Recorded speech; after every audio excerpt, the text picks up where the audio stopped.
The stress we deal with present day is unlike the stress we were evolved to handle. We are no longer, for the most part, being chased by lions, running from dinosaurs, or hiding from predators. Today's stress deals with chronic stressors that many of us have a hard time turning off our stress response. We have deadlines to meet months in advance, but our once acute stress response made to help us survive is now being used for long-term chronic stress. What methods can we use to cope with these stressors? This video is going to talk about snacking and whether or not it can help reduce stress levels. Current day stress is commonly referred to as psychological stress.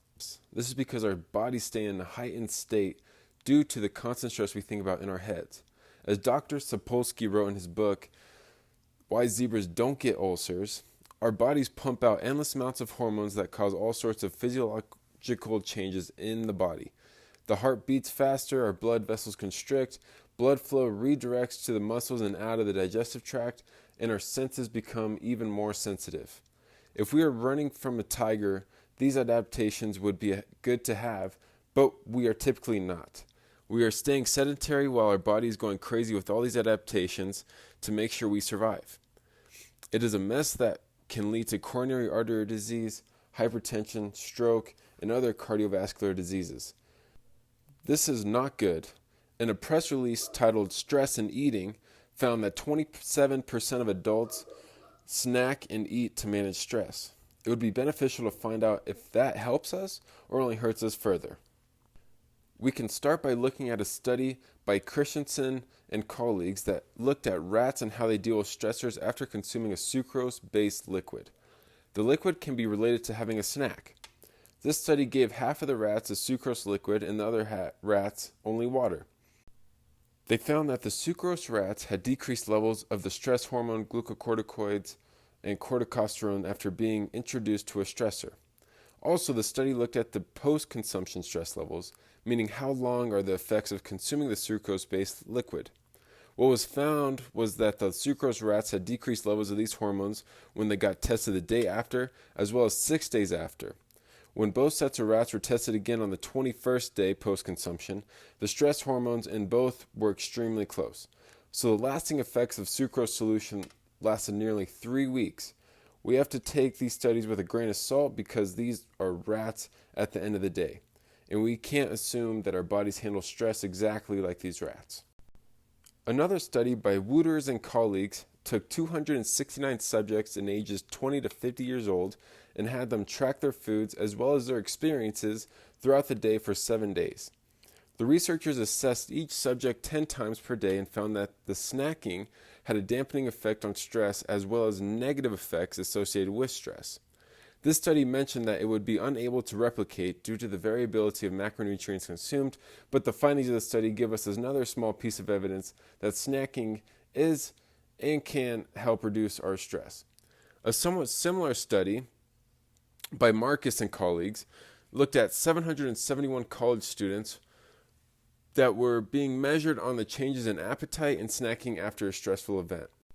What was found was that the students that had a sucrose-containing preload reduced the amount of energy consumed when there was an increased amount of serotonin released in the brain.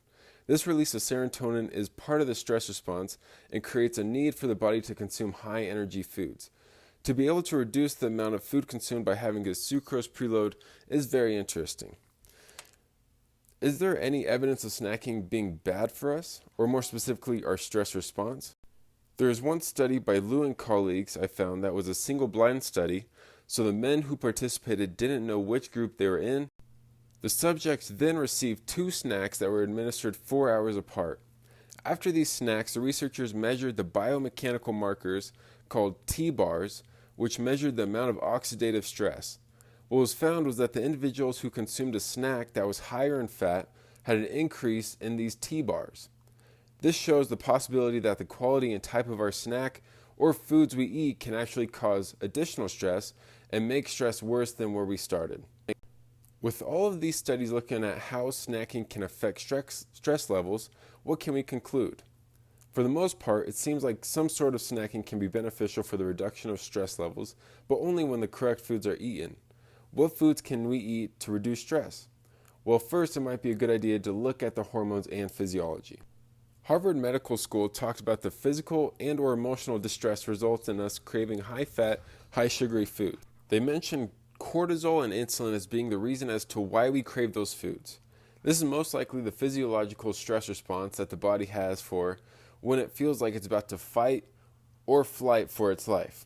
The body wants the most energy-dense foods so that it can store and use for later.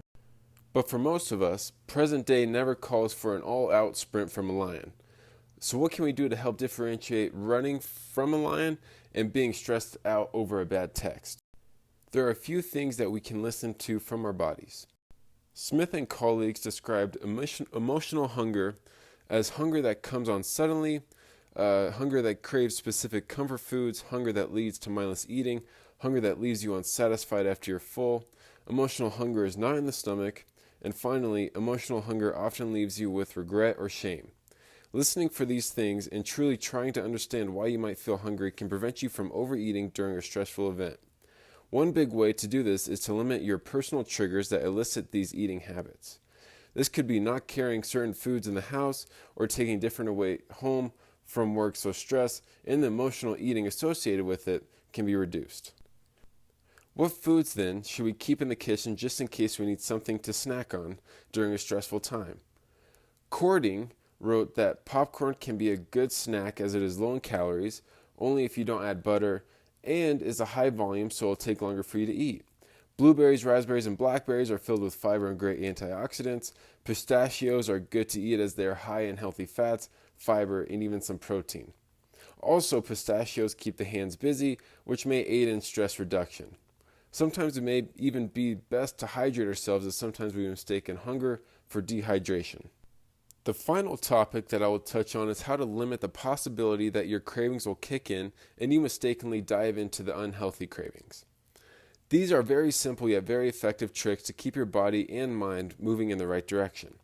Healthline.com wrote that drinking water to make sure that hunger is not mistaken with dehydration, eating more protein to suppress your appetite, trying to distance yourself from cravings, planning your meals ahead of time to make sure you have food ready, and have no need to go to the local burger spot. Avoid getting super hungry, which, if you plan your meals, shouldn't happen often. Practice mindful eating to ensure that you're not eating more than your body needs. Get enough sleep, and eat proper and nutritious meals, such as following the whole foods plant-based diet. Following these steps will help keep cravings at a low and setting yourself up for success. So what is the final take-home message? Should we all snack when we feel the slightest hint of stress, or should we do everything we can to resist eating? After looking at the data, we need to first address the stressor head on to start. If we try multiple other coping mechanisms, such as meditation, exercise, or journaling, and we know for sure that we are not dehydrated, then I say snacking can be a good idea. Only if, of course, we are eating the right foods that will benefit the body. Foods such as berries, nuts, vegetables, fruits, etc. These foods will give the body the proper nutrition and will keep the mind focused and stress reduced. If we fall too hard into snacking in the wrong high-fat, high-sugar foods, then we will all be causing more harm to the body by increasing stress and just making it harder overall for the body. All in all, snacking can be a good thing if it is done appropriately and with control. I hope this video was beneficial for you, and thank you for watching.